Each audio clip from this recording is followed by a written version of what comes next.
Petit Pois dans la tête, le podcast qui nourrit l'esprit et l'assiette, sans prise de tête. Je suis Stéphane Persin, diététicien nutritionniste spécialisé en obésité, formé aux thérapies comportementales et l'approche biopsychosensorielle. Je vis moi-même avec l'obésité depuis 15 ans. Cette double expertise change tout dans ma façon d'exercer. Pourquoi ce podcast ? Pour vous accompagner vers une relation plus sereine avec l'alimentation, loin des promesses creuses, des régimes miracles et des solutions toutes faites qui ne fonctionnent pas.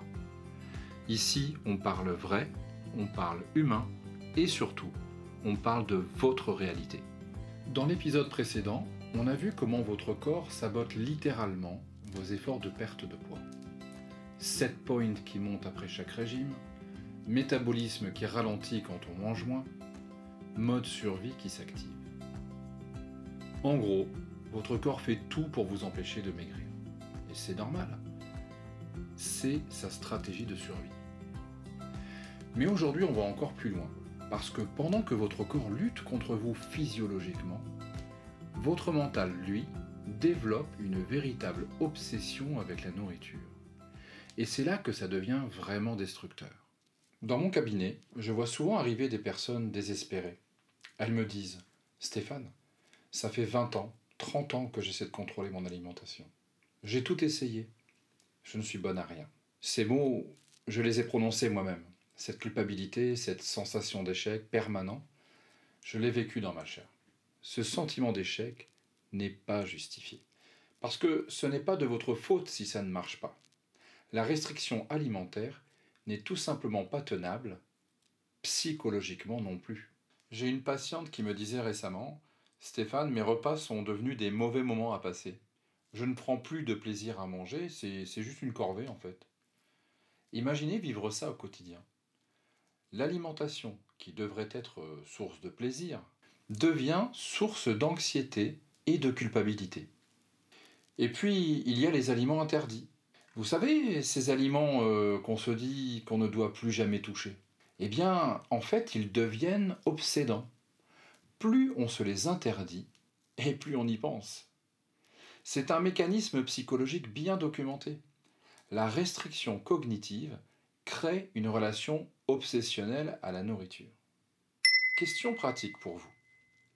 Quel est votre aliment interdit ? Celui qui vous obsède ? Écrivez juste le nom en commentaire. Pas besoin d'explication. Je parie qu'on va retrouver souvent les mêmes chez beaucoup d'entre vous. D'ailleurs, beaucoup d'entre vous pensent peut-être que le sucre est une drogue. Si c'est votre cas, si vous le vivez comme ça au quotidien, ce n'est pas moi qui vais nier votre réalité. C'est votre réalité, telle que vous la vivez. Mais permettez-moi de vous challenger un petit peu. Si vous pensez que vous êtes addict au sucre, quand vous faites vos courses, est-ce que vous vous ruez vers le rayon du sucre en poudre ? La vérité scientifique, c'est que le sucre n'est pas une drogue, ce n'est pas une substance addictive. La cocaïne, elle, bloque directement la recapture de dopamine, cette hormone du manque. Alors que le sucre, lui, active le circuit de la récompense, mais de manière fonctionnelle. Mais voici le piège. Rien que le fait de juger le sucre défavorablement par rapport à votre poids ou à votre santé, et de s'imposer la règle de le diminuer, voire de l'interdire, construit en vous une relation toute particulière avec les aliments qui contiennent du sucre. Et cette relation-là, elle, peut devenir addictive. C'est une relation en fait psychologique, mentale, et non l'aliment lui-même. Récapitulons rapidement. La restriction crée une multitude de petites frustrations qui deviennent de l'obsession. Elle transforme les aliments que l'on juge défavorables pour notre santé ou pour notre poids en ennemis. Et du coup, elle construit des relations mentales addictives avec ces aliments. Mais ce n'est pas tout. Il y a un aspect dont on ne parle jamais assez, l'isolement social. Cette restriction, elle transforme l'alimentation qui, au départ, est un acte social par excellence, en source d'anxiété. On refuse les invitations, on évite les sorties, on s'isole progressivement. Vous vous reconnaissez ? Combien d'invitations avez-vous pu refuser ces derniers mois à cause de votre régime ou du fait que vous faites gaffe à ce que vous mangez, à votre équilibrage alimentaire? J'ai des patients qui me disent Stéphane, ça fait 2 ans que je ne vais plus au restaurant, que je n'accepte plus les invitations chez des amis, parce que c'est un stress pas possible, et du coup j'ai l'impression de passer à côté de ma vie. Je leur raconte alors comment j'ai vécu moi-même dans un monde parallèle à celui de ma famille pendant mon challenge de jeûne intermittent. L'alimentation, ce n'est pas que du carburant. Elle porte du réconfort, du plaisir, du lien social, des souvenirs. Quand on la réduit à sa seule dimension énergétique, avec cette maudite balance calorique, on crée une frustration profonde qui dépasse largement la simple sensation de faim. Cette restriction perturbe aussi nos signaux internes. À force de ne pas écouter ses besoins physiologiques, on finit par ne plus les reconnaître. Comment savoir quand on a vraiment faim, quand on mange selon un planning strict? Comment reconnaître le rassasiement quand on mesure tout au gramme près? Vous savez, beaucoup de mes patients mangent par habitude. Parce que c'est midi, parce que c'est 19 heures, parce que c'est l'heure du repas.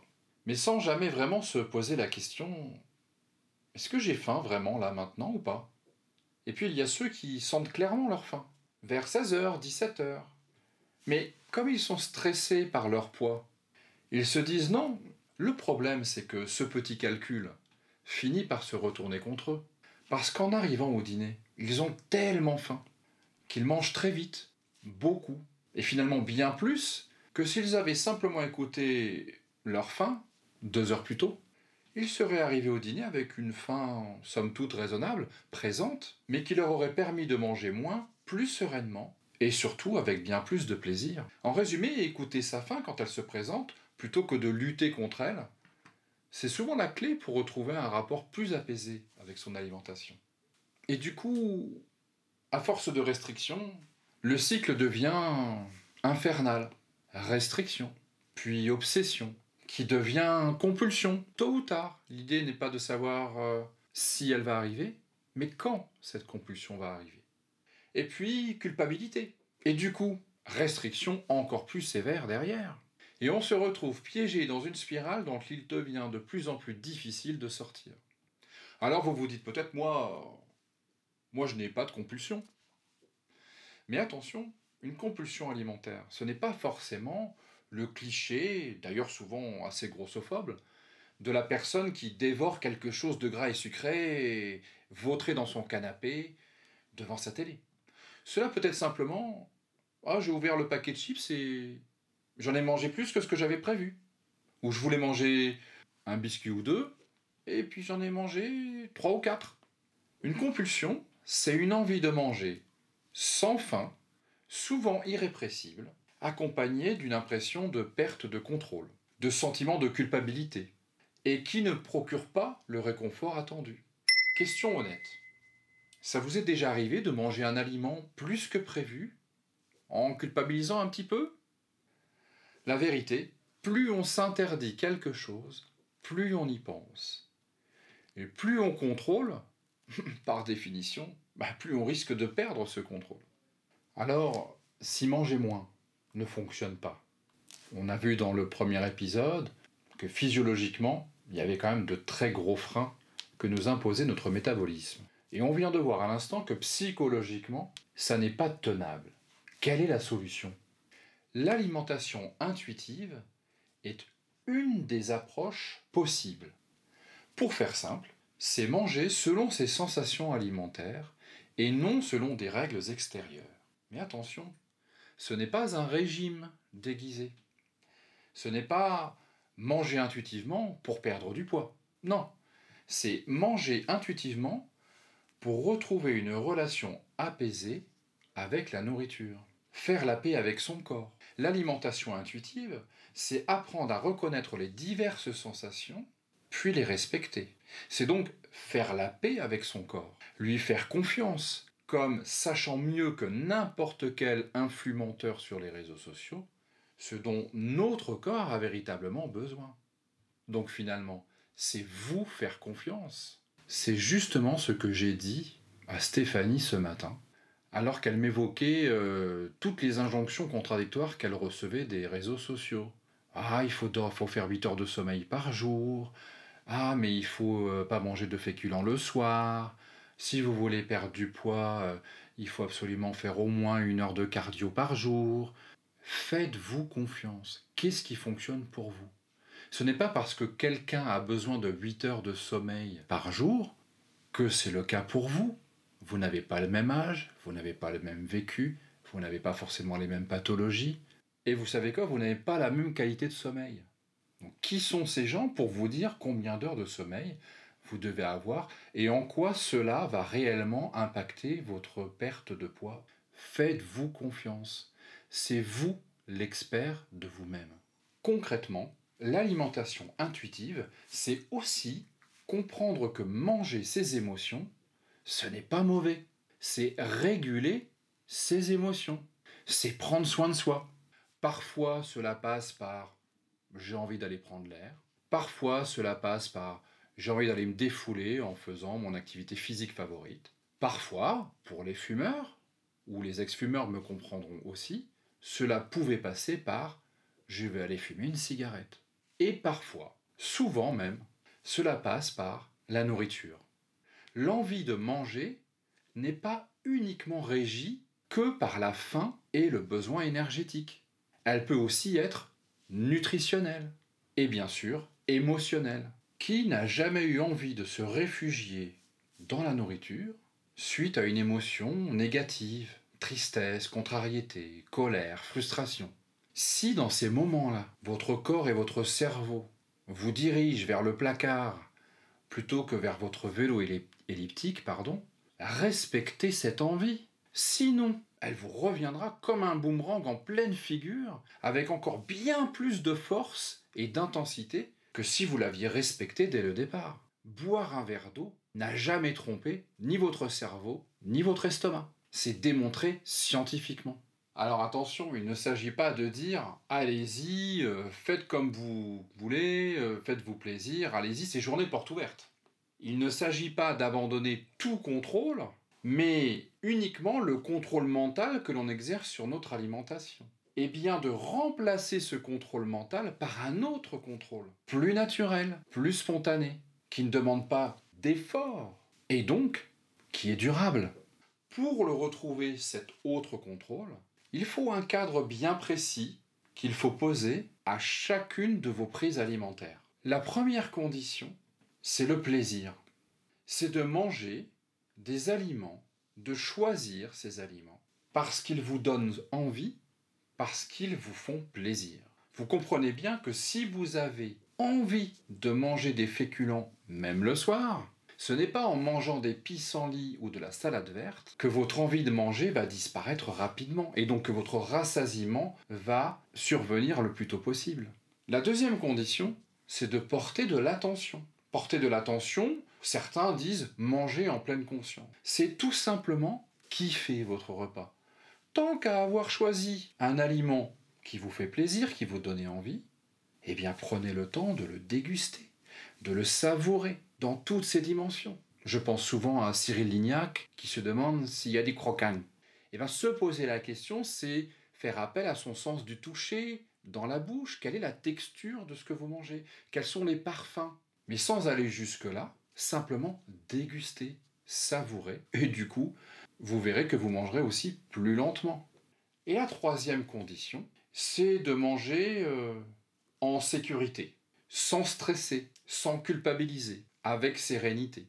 Et justement, avec ma double expertise professionnelle et personnelle, je peux affirmer que 80% de la perte de poids vers un poids d'équilibre se fait par un travail axé sur ce qui se passe justement autour de l'assiette, sur votre comportement alimentaire et les sensations alimentaires. Laissez-moi vous parler de quelques transformations que j'ai eu la chance d'accompagner.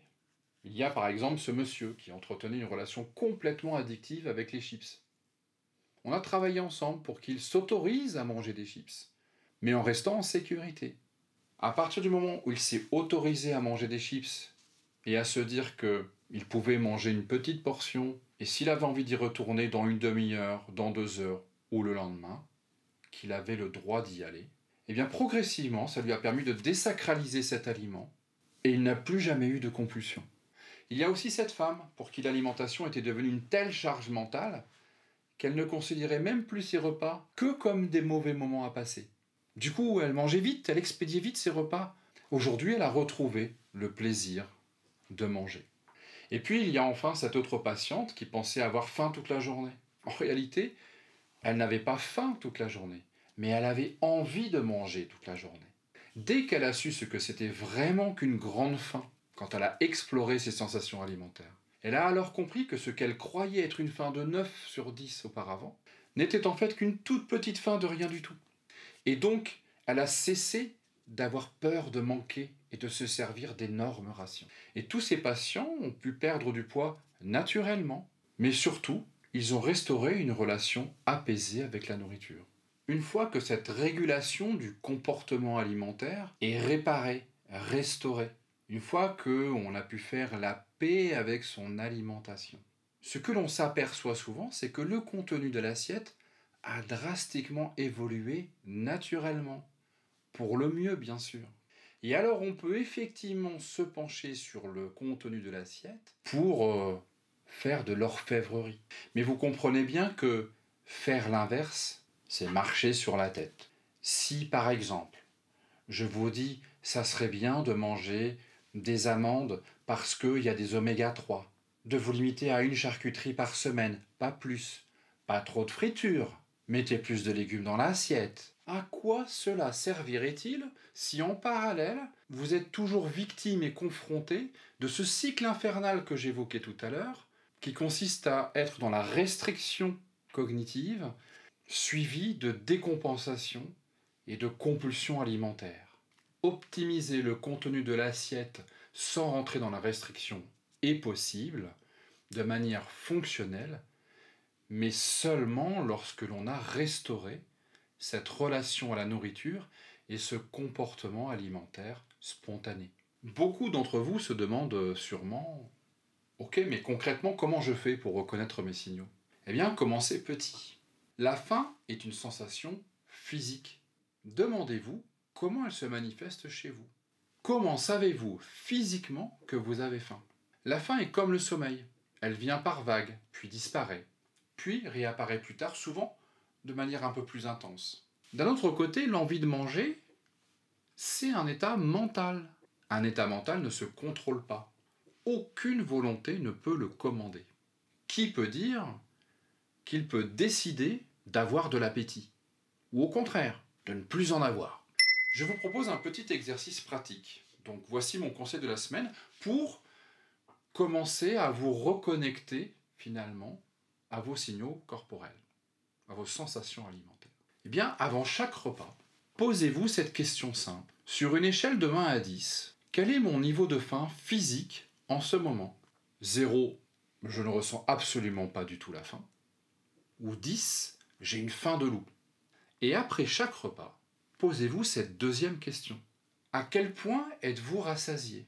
Êtes-vous à 80%, j'ai encore envie de manger ? À 100%, je me sens bien satisfait, en plénitude. Ou à 150%, je sens que j'ai quand même bien trop mangé. Je ne parle pas de penser mentalement que peut-être, par rapport à mon poids, je considère que j'ai trop mangé. Ce n'est pas une sensation, c'est une pensée dans ce cas-là. Alors, qu'est-ce qu'on peut retenir de cet épisode et du précédent ? Eh bien, lors de l'épisode précédent, nous avons vu que votre corps sabote vos régimes. Set point qui monte, métabolisme qui ralentit, mode survie qui s'active. Vous avez beau manger moins, votre corps fait tout pour vous empêcher de maigrir. Aujourd'hui, dans cet épisode, on a vu que votre mental, lors de restrictions alimentaires, développe une obsession. Aliments interdits entraîne relations addictives, isolement social, compulsion alimentaire et culpabilité. Plus on contrôle, plus on perd le contrôle. La solution, ou une des solutions, consisterait à, au lieu de chercher à manger moins, apprenons à manger mieux, à réparer notre relation à l'alimentation et donc à retrouver nos signaux internes et se réconcilier à la fois avec notre corps et du coup avec le plaisir de manger. Cette approche donne des résultats plus doux, c'est vrai, plus lents, mais elle est durable, n'ayant pas de contrôle, et il n'y a donc pas de perte de contrôle. Plus de boucles épuisantes sans fin, plus de charge mentale constante, mais une véritable libération qui permet d'avancer vers ce qui vous est vraiment le plus important dans la vie. Alors si cet épisode vous a parlé, si vous vous êtes reconnu dans certaines situations, eh bien, partagez-le. Surtout, n'hésitez pas à me contacter via 130kg.fr. Et si vous avez des questions spécifiques, n'hésitez pas à les mettre en commentaire. Je serai ravi d'y répondre directement dans un prochain épisode, avec grand plaisir. D'ici là, prenez soin de vous, et à très bientôt pour un nouvel épisode du Petit Poids dans la tête.